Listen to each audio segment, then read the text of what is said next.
राधे राधे मेरे प्यारे भाइयों बहनों माताओं व बंधुओं, संस्कार की बातें चैनल में आपका स्वागत है। बंधुओं, आज मैं आपके लिए लाई हूँ संकष्टी चतुर्थी के दिन संकष्टी चतुर्थी व्रत कथा। बंधुओं, यदि आपने हमारे चैनल को अब तक सब्सक्राइब नहीं किया तो जरूर करें और बेल आइकन दबाना ना भूलें, ताकि आपको हमारी आने वाली सभी वीडियोस की जानकारी सबसे पहले हो सके। बंधुओं, अब आप हमारे साथ फेसबुक पर भी जुड़ सकते हैं, जिसका लिंक मैं नीचे डिस्क्रिप्शन में दे रही हूँ। बंधुओं, वीडियो को पूरी सुनने के बाद कमेंट बॉक्स में जय गणेश भगवान जरूर लिखें। बंधुओं, आप सभी मेरे साथ मिलकर बोलो, गणेश भगवान की जय हो।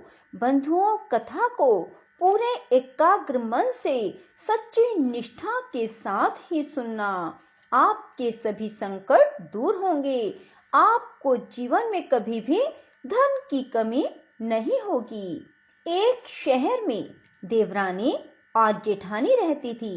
जेठानी बहुत अमीर थी, परंतु देवरानी बहुत गरीब थी। देवरानी का पति जंगल से लकड़ियां काटकर शहर में बेचा करता था और अक्सर बीमार ही रहता था। इस वजह से देवरानी को जेठानी के घर में काम करना पड़ रहा था, अर्थात देवरानी जेठानी के घर का सारा काम करती थी। बदले में जेठानी बचा हुआ खाना, पुराने कपड़े देवरानी को दे देती थी। इसी से देवरानी का घर चल रहा था। माघ महीने में देवरानी ने तिल चौथ का व्रत किया।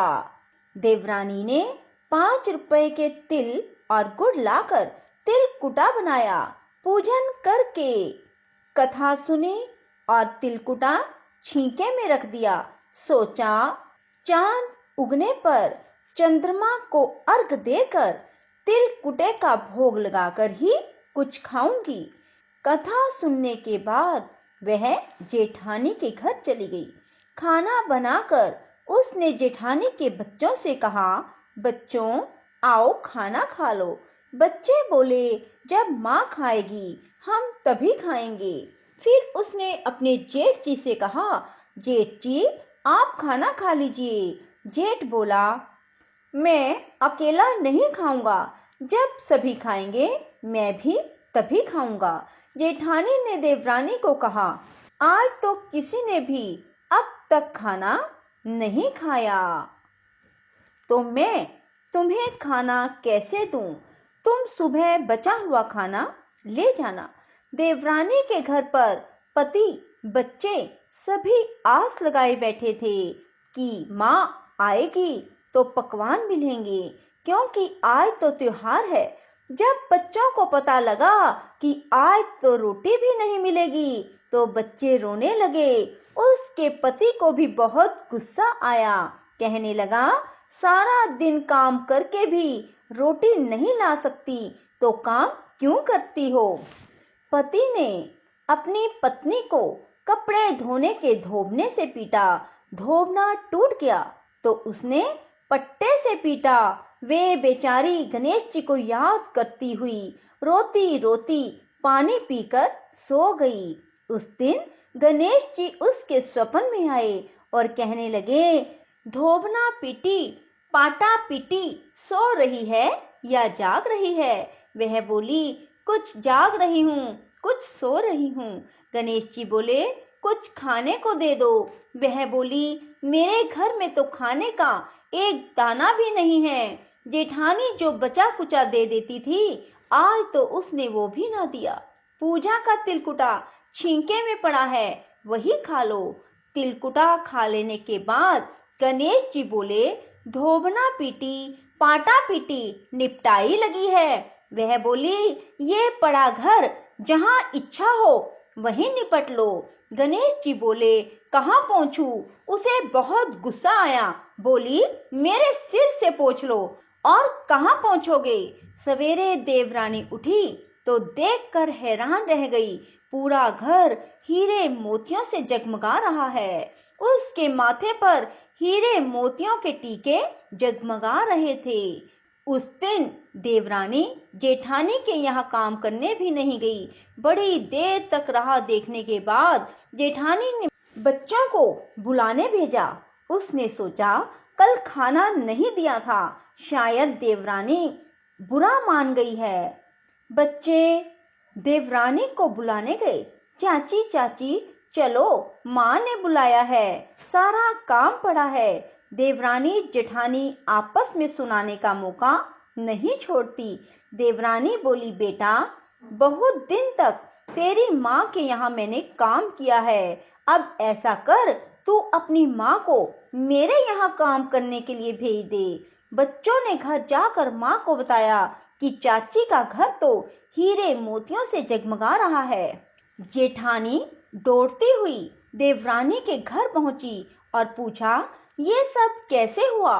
देवरानी ने उसके साथ जो कुछ हुआ वो सब कह डाला। घर लौटकर जेठानी ने अपने पति से कहा, आप मुझे धोबने और पाटे से पीटो। उसका पति कहने लगा, मैंने कभी भी तुम पर हाथ नहीं उठाया, तो आज मैं तुम्हें धोबने और पाटे से कैसे मार सकता हूँ?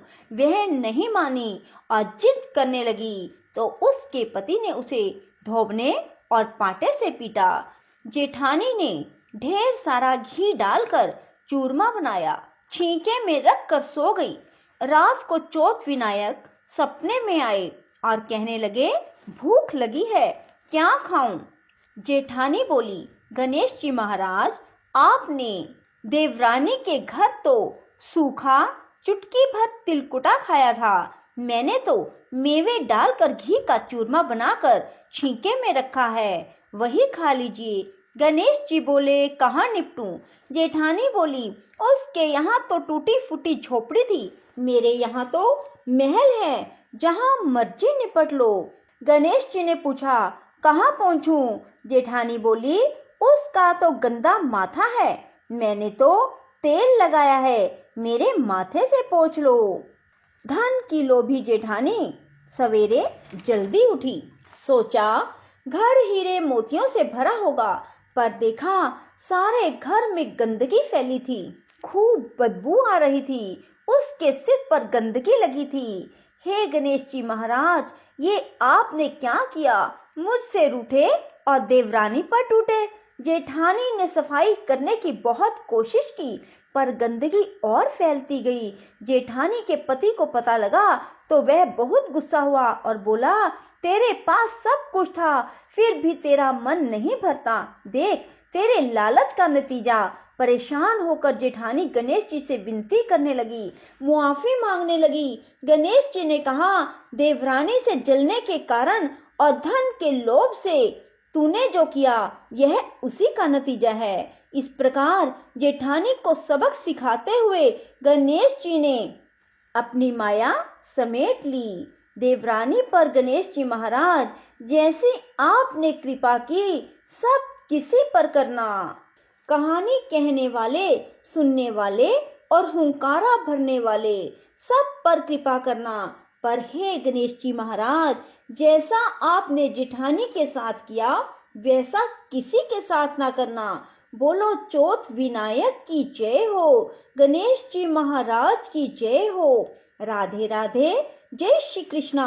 बंधुओं, यदि आपको हमारी वीडियो पसंद आए तो इसे लाइक करें और शेयर भी जरूर करें। धन्यवाद।